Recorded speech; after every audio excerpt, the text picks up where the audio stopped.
Hey, welcome to the stream. I'm Josh Rushing, sitting in for Femi K. And look, if you're watching on YouTube, I need your help. Do you see that box over there? It's going to be more important in this episode than ever before. I need questions from you. Now, we have a live Al Jazeera stream producer in that box, that YouTube chat there. If you get him or her questions, they'll get them to me during the show so I can ask today's guest. And what a guest it is. We have a pretty special show today. We're joined by a single guest. I would say he's the world's leading evangelist for fungi. You could call him maybe the Martin Luther of mushrooms. He's calling for like a revolutionary new view in the way that we can see them as partners on this small planet. And yeah, I'm talking about the mushrooms you may eat in your dinner tonight or take micro doses of to help you with creativity or mood, or maybe in large doses to help you see your life or the universe in a different light. But I'm also talking about mycelium. I'm talking about an entire classification of living beings on this planet that are neither plant nor animal. Now, Paul Stamets he's the guest today. He holds multiple patents for inventive uses of mushrooms. His TED Talks have been seen millions of times. And most recently, he's featured in this really beautiful documentary, Fantastic Fungi, that's streaming everywhere. Here, check out a clip. My mission is to discover the language of nature, and I believe nature is intelligent. There is a world under the earth, full of magic and mystery. It holds the consciousness of nature's connection to all living things.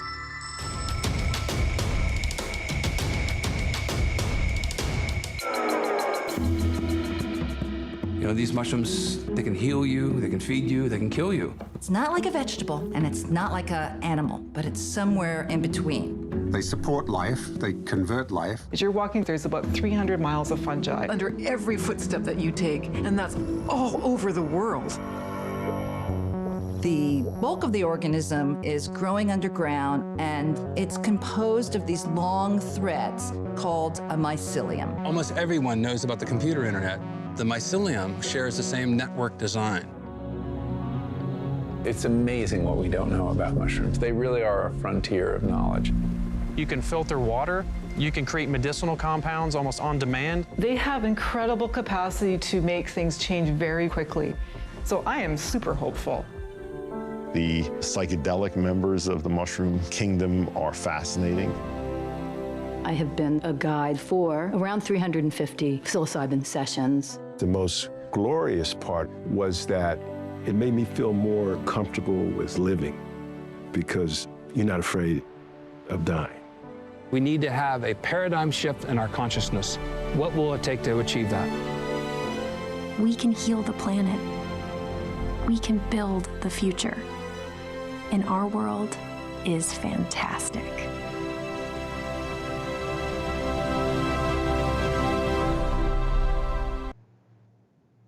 Wow, Paul, documentary, I watched it yesterday. It's beautiful.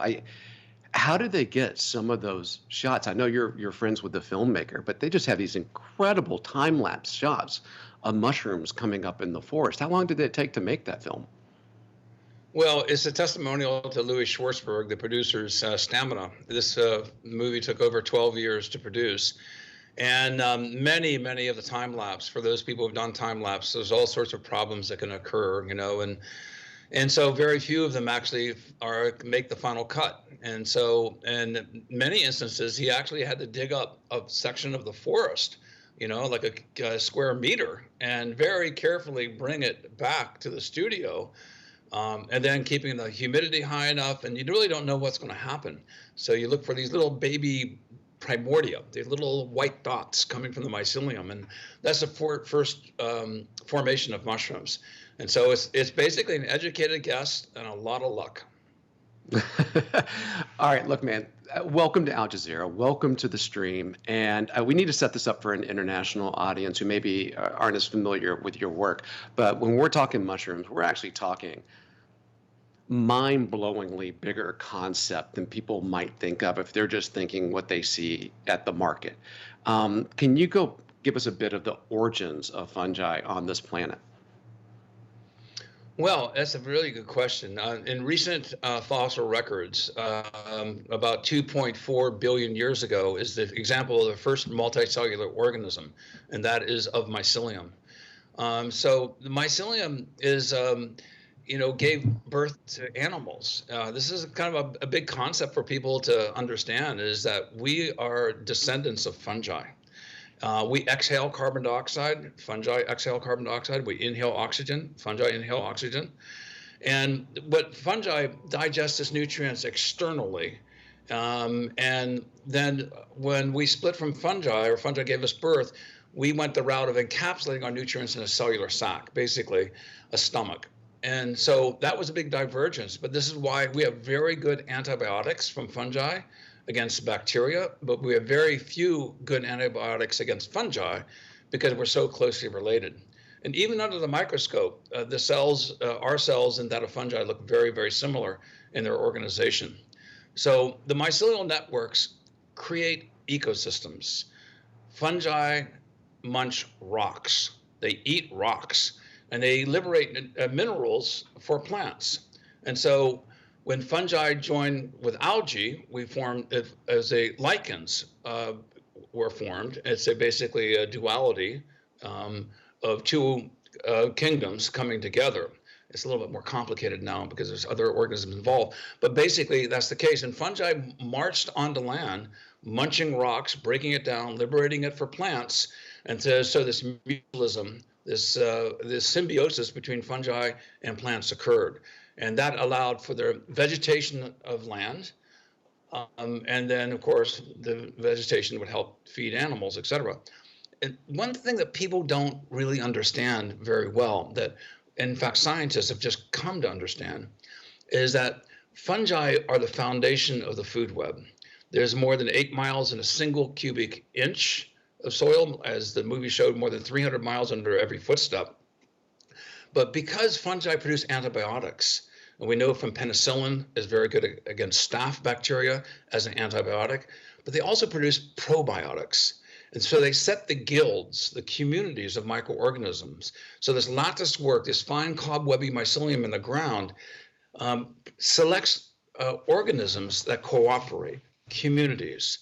And it's incredibly complicated and intricate, all the matching relationships.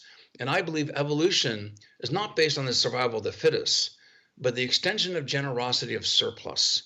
And this is what the fungi do so well. They bring in other members in the ecological community, and the surplus of their needs is then food nutrients to the other members of the community.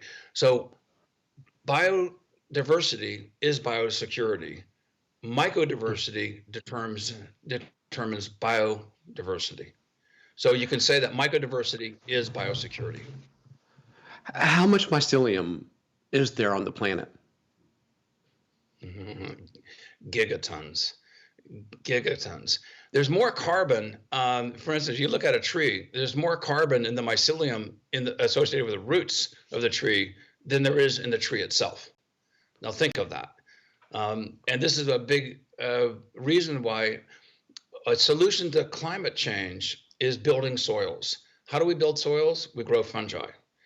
And fungi, when they grow, about 85% of the mycelium is carbon.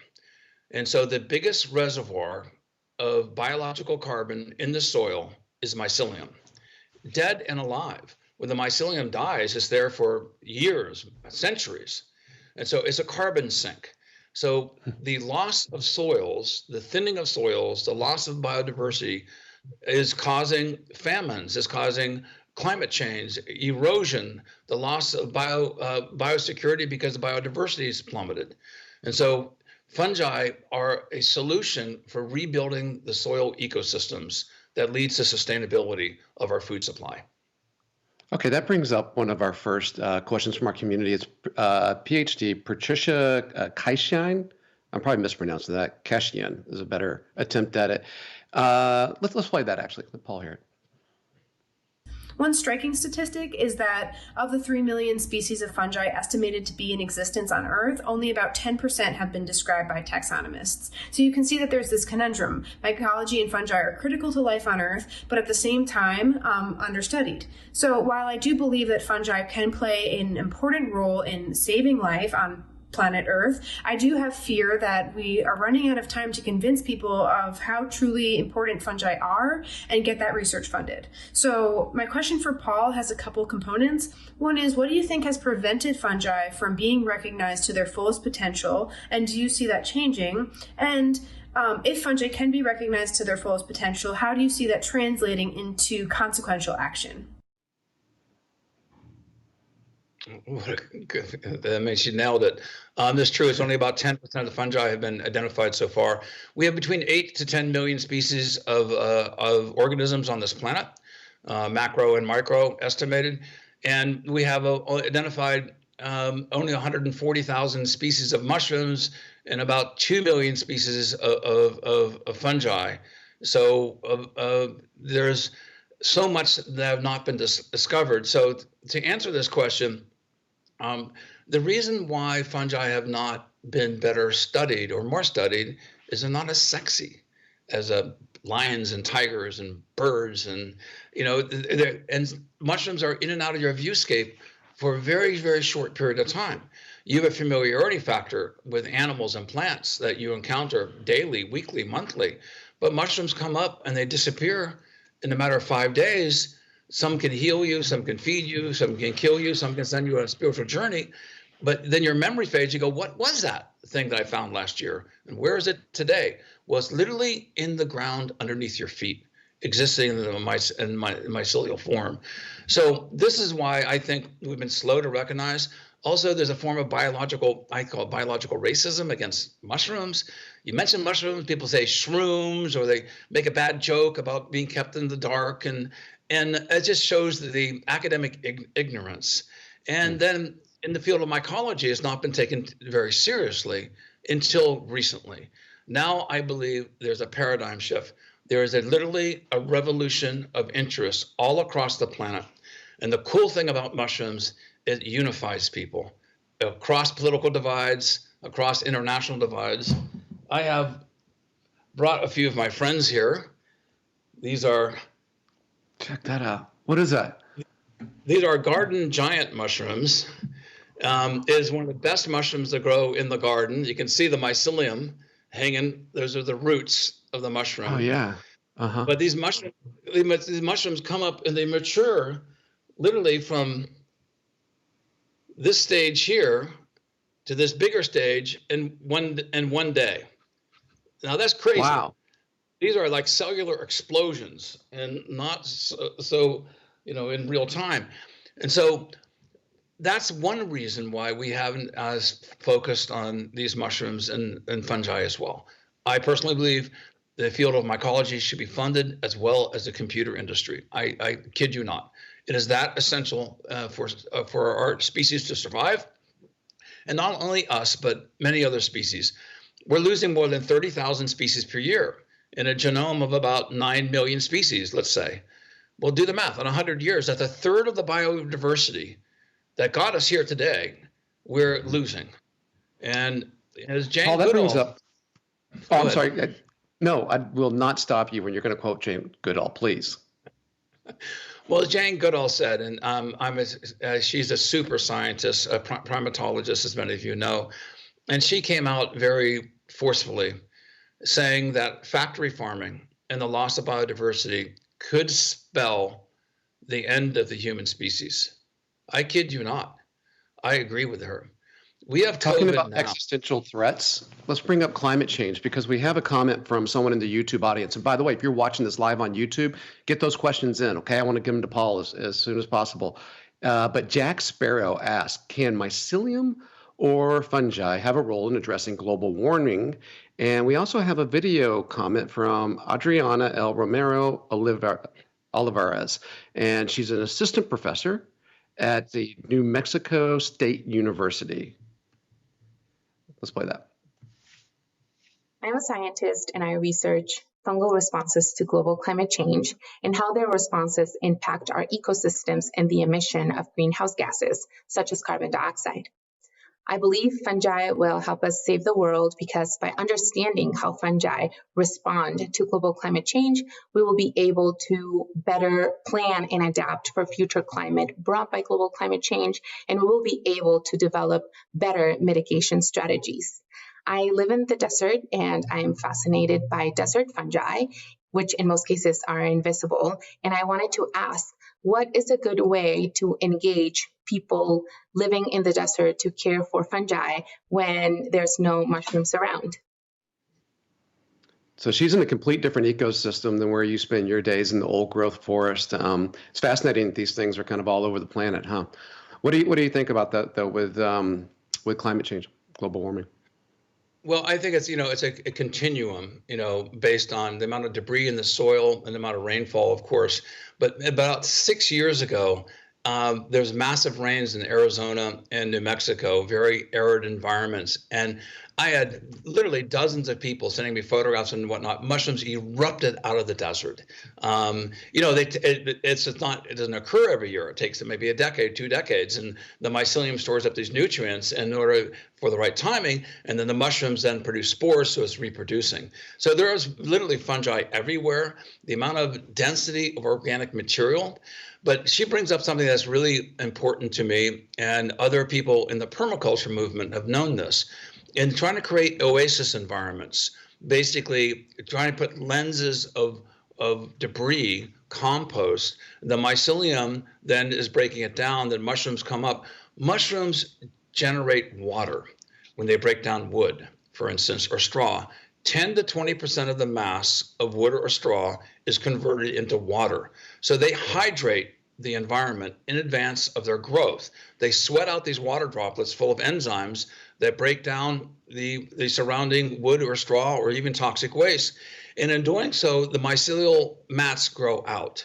And so these are expanding lenses of soil that then creates microclimate change. You get enough of these spread around the ecosystem, you then have macro climate change.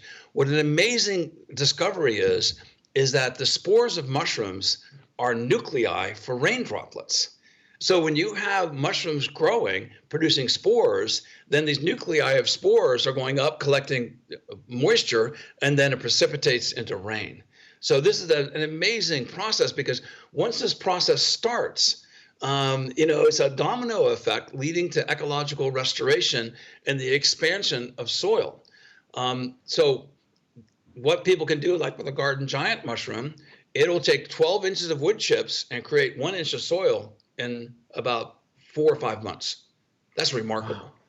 And creates water in the process.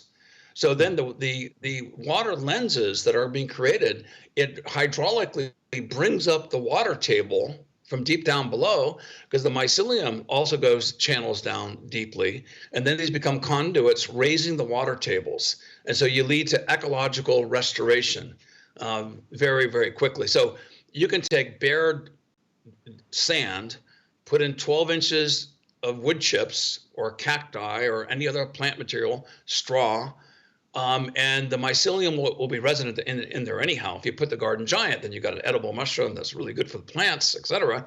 And so I like to be deterministic now in understanding which species are keystone species that lead to healthier farms, healthier gardens, healthier ecosystems.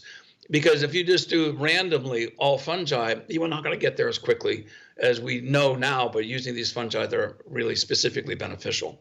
The garden giant, one of the best ones. Up on my YouTube channel, I have a little video I just put up just recently on that. But that's one of the premier species that people can grow, in very hot environments and very cool environments. So it's broadly temperately adaptable. Paul, you seem to be at the leading edge of a growing wave of interest in fungi and mushrooms. We have a comment from Jill LaPointe, who's a climate justice and indigenous rights activist. Here, let's just play it. This essential truth that we are all interconnected and interdependent on each other has really been forgotten by many, but is still held by so many indigenous people across the world. And today, the ecosystems we depend on are threatened by resource extraction and by climate change, and Indigenous people are on the front lines protecting them. So my question is, how can we ensure that Indigenous knowledge is being centered and brought forward in mycology, and how can we follow the lead of Indigenous people protecting and stewarding nature? That's a great question, and this is where, as a scientist, I'm being increasingly convinced the concept of Indigenous peoples, the 7 generations, thinking downstream, the influence that you have on your descendants is been scientifically so well established. And yeah, we're all indigenous to the planet Earth, but unfortunately, Indigenous peoples, because of war, religion, and disease, have been subjugated, and so much of the oral traditions were lost. The fact that we have these threads of knowledge today is remarkable, considering how much encyclopedic knowledge of Indigenous peoples have been lost. But I have a really good example of what I think unifies us as peoples. This is a rare old-growth mushroom called Aguerocon. Aguerocon was, I gotta go back here. I have to get my visuals. Aguerocon is one of the oldest growing mushrooms in the world.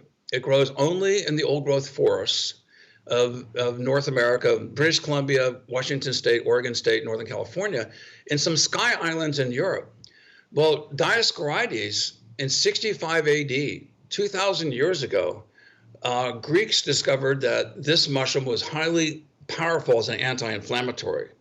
In fact, it was given the name Elixirium ad longum vitam, the elixir of long life. Well, it turns out that coastal First Nations in British Columbia also revered this mushroom and found it to be extremely powerful.